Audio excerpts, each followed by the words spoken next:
I'm Thapelo Ndlovu. I'm a journalist, media consultant.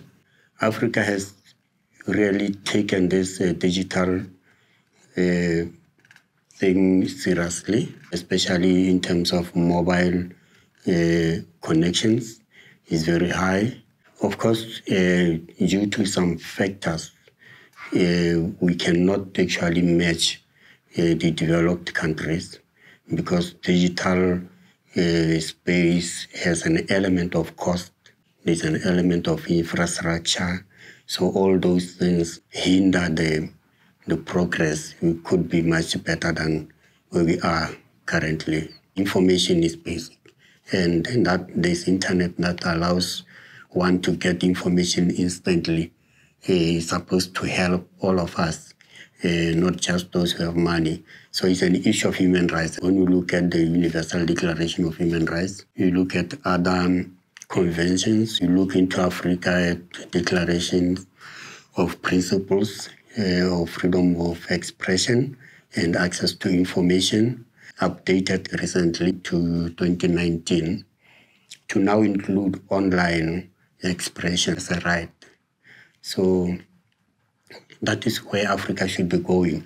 We should be taking this as a right, meaning that someone can actually demand it. In the past, there was dominance of what we call the state broadcasters, either because of the cost or because of the legal frameworks.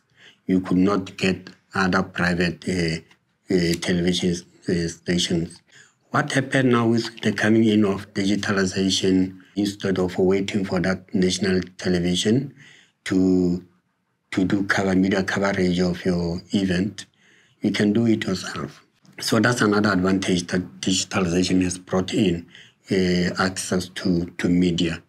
And that links to access to information. Social mobilization is another advantage of digitalization. You know, in the past, as civil society, it was whenever you wanted to mobilize each other, you have to picket somewhere, you have to march, you have to do physical activities.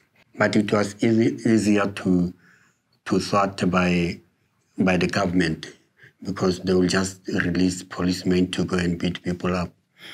But social media has brought in a different kind of protest.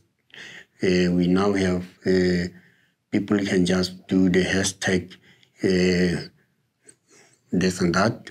Another advantage that we have seen, an instant interaction. What does the future hold? I think, of course, it's digital media. For example, digital media provide instant access to services. You have your e-service, your e-government. This means that all the services now in government can be accessed digitally. What are the downsides of digitalization? In Africa in particular, you'll get harassment from the state. For example, you have internet shutdowns. You know, whenever there is an issue in a country, maybe an election, that is actually giving the rulers or the authorities a hard time, the first thing they do, they shut down the internet. I think that's harassment. Also, that's an abuse of human rights, which I think Africa and especially Africa's civil society should take it head on. I think for Africa to actually take advantage of the digitalization, Africa must come up with policies that prevent abuse. Digital media should mean development. It should mean empowerment. It should mean easy access and interaction. It can make integration very fast.